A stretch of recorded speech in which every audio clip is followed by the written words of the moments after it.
Kushtia বাইপাসে gas বাহী truck, সিলিন্ডারবাহী truck এবং সিএনজির মুখোমুখি আসলে সংঘর্ষে ঘটনাস্থলে 5 জন নিহত হয়েছে। আসলে বিষয়টি হৃদয় বিদারক। তার মধ্যে 2 জন মহিলা এবং 2 মহিলারই জামাই, একই পরিবারে 3 জন নিহত আছেন। দর্শক,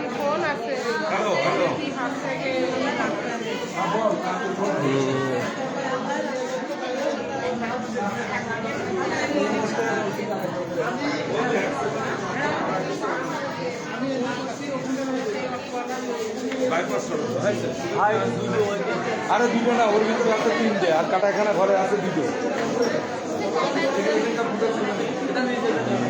আজকে 2টার দিকে এই ঘটনা ঘটে। নিহতরা বাঘা থেকে তার মেয়ের বাড়ি থেকে আসলে ফিরছিলেন তার ছেলের বাসায় বা স্বামীর বাসায়। প্রতিমধ্যেই আসলে কুষ্টিয়া বাইপাসের কুষ্টিয়া স্টোরের সামনে আসলে